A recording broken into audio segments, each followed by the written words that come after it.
আসসালামু আলাইকুম। আশা করি সকলেই ভালো আছেন। গণপ্রজাতন্ত্রী বাংলাদেশ সরকার বিদ্যুৎ, জ্বালানি ও গবেষণা কাউন্সিল বিইপিআরসি-তে নিয়োগ বিজ্ঞপ্তি প্রকাশ করা হয়েছে। অর্থাৎ এটা হচ্ছে বিদ্যুৎ, জ্বালানি ও খনিজ সম্পদ মন্ত্রণালয়ের একটা নিয়োগ সার্কুলার, সরকারি স্থায়ী নিয়োগ সার্কুলার। তো আপনারা এই সার্কুলারটা দেখতে পারেন। এখানে মোটামুটি অনেক কয়টা পদ রয়েছে। তো আমরা আজকে সার্কুলারটা নিয়ে বিস্তারিত আলোচনা করব। এখানে পদের নাম, পদসংখ্যা, গ্রেড, তারপরে হচ্ছে শিক্ষাগত যোগ্যতা, অভিজ্ঞতা সকল কিছুই আপনাদেরকে দেখানোর চেষ্টা করব। সম্পূর্ণ ভিডিওটা শেষ পর্যন্ত দেখবেন, তাহলেই জানতে পারবেন। এখানে এসএসসি, তারপরে এইচএসসি অনার্স ডিগ্রি সকল শিক্ষাগত যোগ্যতার জন্য আলাদা আলাদা পদ রয়েছে। আরেকটা বিষয় হচ্ছে, যারা আমাদের চ্যানেলে নতুন বা নতুন দেখতেছেন অবশ্যই চ্যানেলটিতে সাবস্ক্রাইব করে রাখবেন। বাংলাদেশের সকল সরকারি নিয়োগ সার্কুলারগুলো আমাদের এই চ্যানেলে দেওয়া হয়। অবশ্যই সাবস্ক্রাইব করে আমাদের সঙ্গে যুক্ত থাকবেন। বাংলাদেশ জ্বালানি ও বিদ্যুৎ গবেষণা কাউন্সিল বিইপিআরসি এর রাজস্ব খাতভুক্ত নিম্নোক্ত শূন্যপদসমূহে সরাসরি নিয়োগের লক্ষ্যে আগ্রহী বাংলাদেশের স্থায়ী নাগরিকদের নিকট হতে অনলাইনে আবেদনের জন্য আহ্বান করা যাচ্ছে। অর্থাৎ এটা হচ্ছে এক নম্বর যে বিষয়, সেটা হচ্ছে বাংলাদেশ জ্বালানি ও বিদ্যুৎ গবেষণা কাউন্সিলের একটা নিয়োগ সার্কুলার এবং সরকারি নিয়োগ সার্কুলার এবং স্থায়ী নিয়োগ সার্কুলার। বাংলাদেশের ৬৪ জেলার যে কোনো জেলার যে কোনো প্রার্থী আবেদন করতে পারবে। নারী পুরুষ উভয়ে আবেদন করতে পারবে। অনলাইনের মাধ্যমে আবেদন করতে হবে। এই বিষয়গুলো এখানে বলে দেওয়া আছে। ১ নম্বরে যেটা, সেটা হচ্ছে সহকারী প্রোগ্রামার, নবম গ্রেডে পদ রয়েছে একটি। তো সহকারী প্রোগ্রামার পদে আবেদন করতে যেকোনো স্বীকৃতি বিশ্ববিদ্যালয় হইতে কম্পিউটার সায়েন্স ডিপার্টমেন্ট অথবা কম্পিউটার সায়েন্স অ্যান্ড ইঞ্জিনিয়ারিং অথবা ইলেকট্রিক্যাল অ্যান্ড ইলেকট্রনিক্স ইঞ্জিনিয়ারিং অথবা ইনফরমেশন অ্যান্ড কমিউনিকেশন টেকনোলজি এই বিষয়গুলোর উপর কেউ যদি আহ, এই অনার্স বা ডিগ্রি কমপ্লিট করে থাকে তাহলে কিন্তু আবেদন করতে পারবে।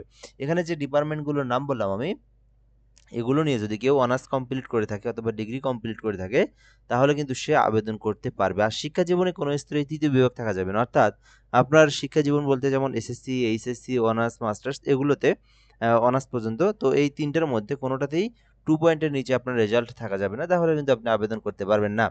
২ নম্বরে আছে হিসাব রক্ষণ কর্মকর্তা, ১০ম গ্রেডের একটি পদ রয়েছে। তো আপনি যদি হিসাব রক্ষক কর্মকর্তা পদে আবেদন করতে ইচ্ছুক হন, সেক্ষেত্রে আপনার শিক্ষাগত যোগ্যতা প্রয়োজন।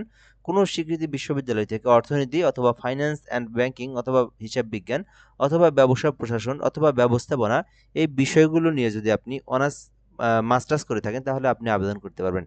তো এখানে যে ডিপার্টমেন্টগুলোর নাম বললাম আবার আমি বলি, অর্থনীতি, ফাইন্যান্স অথবা ব্যাংকিং অথবা হিসাব বিজ্ঞান অথবা ব্যবসা প্রশাসন ব্যবস্থাপনা এই সাবজেক্টগুলো নিয়ে যদি কেউ মাস্টার্স কমপ্লিট করে থাকেন, এখানে বলা আছে স্নাতকোত্তর অর্থাৎ মাস্টার্স পাস করতে হবে, তাহলে কিন্তু আপনি আবেদন করতে পারবেন। ৩ নম্বরে আছে অফিস সহকারী কাম কম্পিউটার মুদ্রাক্ষরিক, ৪টি পদ রয়েছে ১৬ গ্রেডে। তো আপনারা যদি অফিস সহকারী কাম কম্পিউটারে আবেদন করতে চান, সেক্ষেত্রে শিক্ষাগত যোগ্যতা প্রয়োজন। কোনো স্বীকৃত বিশ্ববিদ্যালয় থেকে অনন্য ২য় শ্রেণী বা সমমানের সিজিপিএতে স্নাতক বা সমমানের ডিগ্রি থাকতে হবে।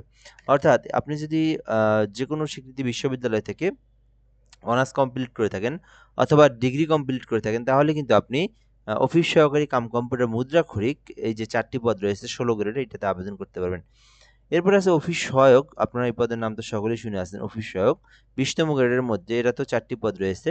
তো এই ক্ষেত্রে আবেদনের জন্য কোনো স্বীকৃতি বোর্ড হইতে মাধ্যমিক বা সমমান পরীক্ষায় উত্তীর্ণ, অর্থাৎ শুধুমাত্র এসএসসি পাস করলেই কিন্তু আপনারা আবেদন করতে পারবেন। জাস্ট এসএসসি পাস করলেই আপনারা আহ, অফিস সহায়ক এই পদে আবেদন করতে পারবেন।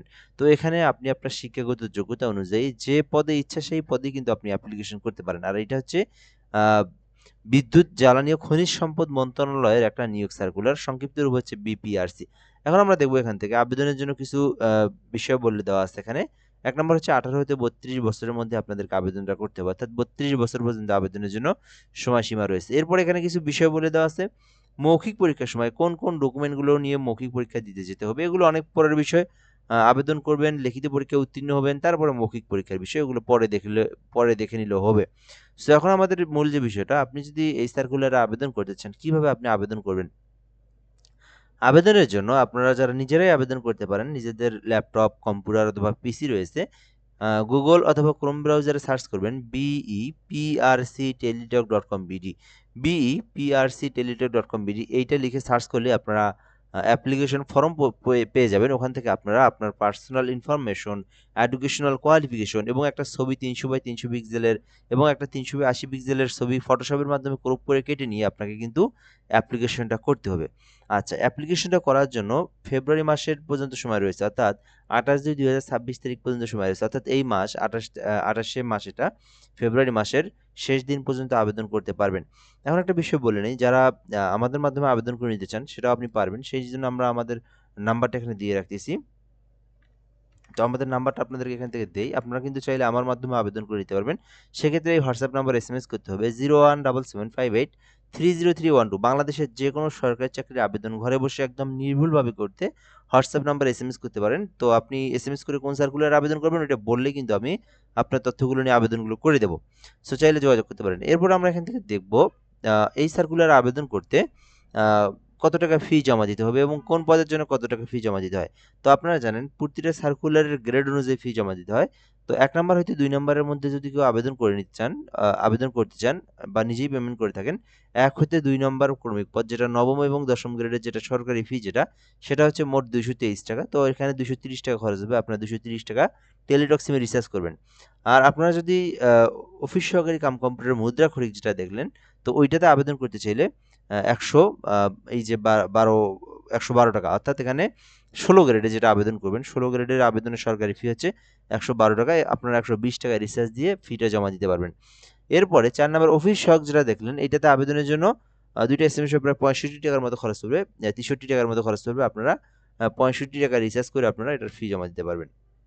কিভাবে ফি জমা দিবেন এটাও আমি আপনাদেরকে দেখাচ্ছি এখান থেকে। তো ফার্স্ট এসএমএস আপনাদেরকে টাইপ করতে হবে BEPRC লিখবেন, লেখার পরে স্পেস দিয়ে ইউজার আইডি লিখবেন, তারপরে সেন্ড করে দিবেন 163 নাম্বারে। তো সেন্ড করলে একটা আপনাকে এসএমএস দেবে, যে এসএমএস এর মধ্যে একটা পিন নাম্বার পাবেন আপনি। আবার আপনাদেরকে এসএমএস টাইপ করতে হবে BEPRC স্পেস দিয়ে ইয়েস লিখবেন, লেখার পরে এই পিন নাম্বারটা আপনি এখানে টেক্সট করবেন।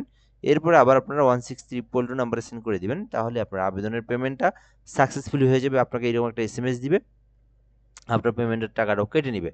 সো আশা করি আপনারা বুঝতে পেরেছেন। তো যারা আবেদন করতে চান বিদ্যুৎ জ্বালানি অধিদপ্তরে, বিদ্যুৎ জ্বালানি ও খনিজ সম্পদ মন্ত্রণালয়ের এই সরকারি চাকরির আবেদনটা করতে পারেন। এ পর্যন্তই। সার্কুলার নিয়ে আরো কোনো কিছু জানার থাকলে কমেন্ট করে জানাতে পারেন। আর অবশ্যই আমাদের চ্যানেলে আপনারা সাবস্ক্রাইব করে যুক্ত থাকবেন। ভালো থাকবেন। আসসালামু আলাইকুম।